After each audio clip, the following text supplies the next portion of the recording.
Hey, this is Mike from the Digital Transformation Project team, and in this video I want to go through an event kind of from start to finish, but very high level overview so that you can see all the different tabs that we have all in one video. Then there's going to be a number of other smaller videos that will go into detail on the various tabs. So here I am in events. I've already drilled down into an event called Pig Out in the Park.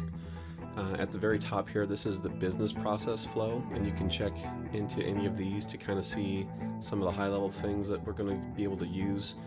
If you don't want to worry about this piece of it, you don't have to, it's not required, and you can just hide it by clicking the button over here. In the first tab, we have all the general event information, so that includes the name of the event, what level is approving it, which is either regional or national, probably regional for 90% of our stuff. There's 4 different event types, and then there's something like 15 or 20 event subtypes so that we can categorize everything to a standard nationwide.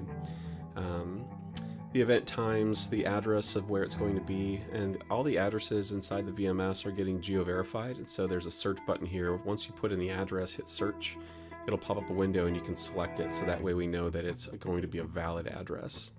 Over here in the approval block, there's a number of different things. You can see who the event lead is. Ultimately, when this is all complete, we would hit this button to submit it for approval for the approval process.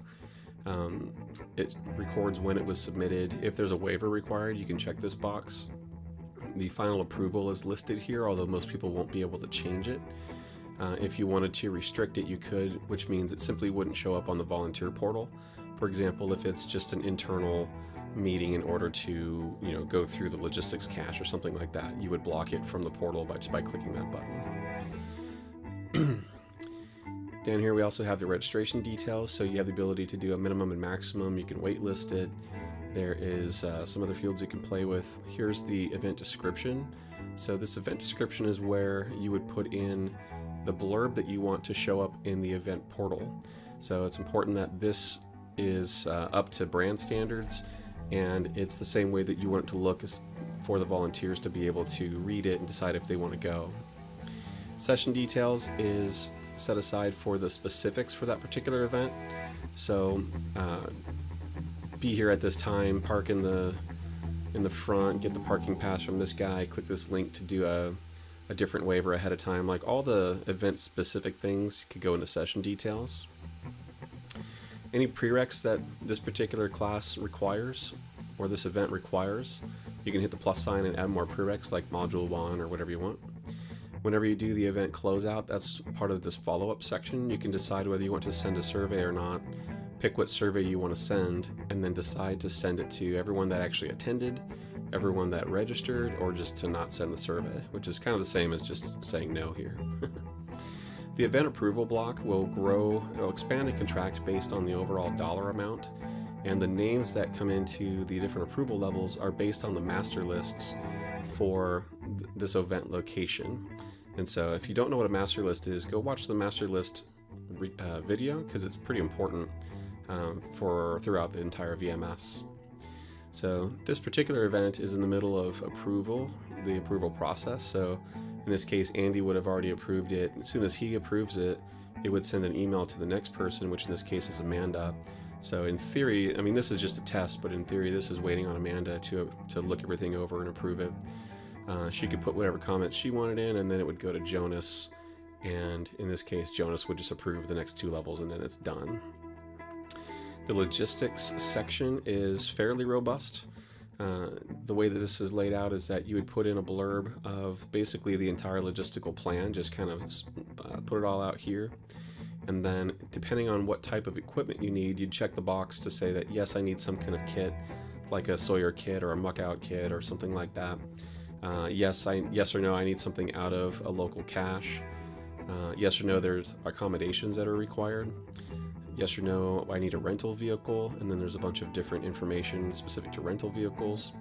And then this is the first time that we've seen this concept of a kind of a regional double checker, or in this case, it's another word for it is the logs representative. This is a name that's also put into the master list if the regions choose to do this. And in theory, the person that's listed here would be the go-to person for the event lead to contact in case they have any logistical questions, like how do I do this particular thing, or what are the logs rules about this or that. So in this case, Amanda would be the point of contact for Mike to reach out to. She would come look at it because once you submit for approval, she would get an email saying, hey, come check this thing out. And she would look at it and say, all right, is this a sane plan or not? And if so, she can just mark it as complete. And if it requires any changes, she could write that and then put in a note what she would want to see changed. So it's different from the approval. It's more like a subject matter expert stepping in to guide the submitter. And the regions can choose whether to use these double checks or not. And if they don't want to use it, they just simply wouldn't put a name in the master list. In the comms section, we built it pretty similarly. We've got an overall yes or no, does this require the comms stuff? We have another spot to put in whatever the actual strategy is, like details for where people want to have the various social media blurbs posted, for example. A separate social media section with checkboxes for what to actually try to push out. And of course, this would be a much better blurb. I'm not very good at it. We also have a field right here for to be able to put a date on when the submitter or the comms double checker wants to push this out on social media, because maybe the event's a couple months out. So this serves as kind of a reminder, and then as soon as the event is posted somewhere, they can check this box just to mark that it's been done. And the comms people have their own view inside of the event list that would show them their events and whether or not this has actually been done. So that way you could have a group of comms people that are paying attention to the dashboard, and they can tell pretty quickly whether something needs to happen that particular day or not. Same thing with print materials or anything with PR, like if you need a press release or something like that to be created, or a flyer, or whatever you might need to be done. And this is also kind of a signal to the comms people that you're looking for that assistance. Photographer, whether you need that or not. This is the same concept as before, where you have the option to have a double check or a comms representative. And in this case, Anne would be the go-to comms person for Mike to talk to in case there's any questions, or if the regions want Anne to double check what the blurb is going out, for example. And the comms double checker would probably also look at the event description, because this gets posted directly into the event portal that people will see whenever they go to sign up for it. So we want to make sure that it maintains brand standards, that it's got that edgy TR feel to it. Now we have financials. So same thing here, we've got a fairly robust form breakout. So we have PEX funding in its own spot, non-PEX stuff, so any type of reimbursable thing like mileage, for example.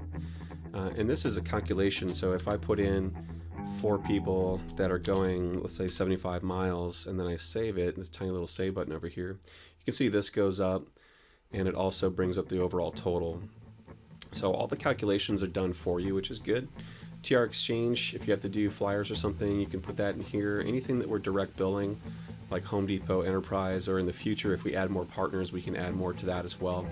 And then anything else would come into play here. We have a total, which will also drive the number of approvals. So depending on the dollar amount, you may see this grow and shrink depending on the different price thresholds, because different positions in TR are allowed to approve different levels of funding. Then we have another double check section for the region. So in this case, Linda would be the go-to person for the event lead to get more help with anything financial related, or Linda could also just proactively look at the events and say that it looks good to her. So again, another optional double check that's built in. Then we have the National Finance Review, so which basically all it's looking for is once the event's approved, and if it's got any PEX funding, then the system will automatically send an email to National Finance, and they'll have it on their calendar to do the actual funding for the event. So once they do that, they would come in, mark it complete, and we'd see who actually marked it.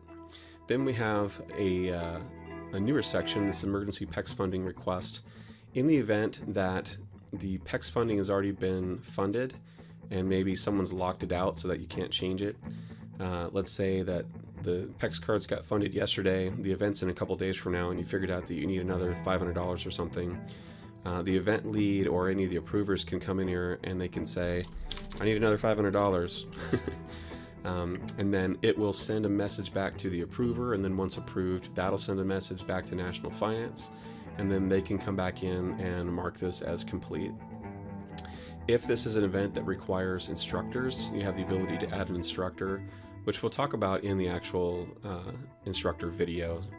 And then anybody that has signed up for the event should show up here. We're dealing with a bug right now where the grid doesn't always show up, and so you can always hit this button over here on the right, and it will basically like go to a different view that doesn't have quite the same problem. So we're still working on that. Hopefully it'll be fixed soon.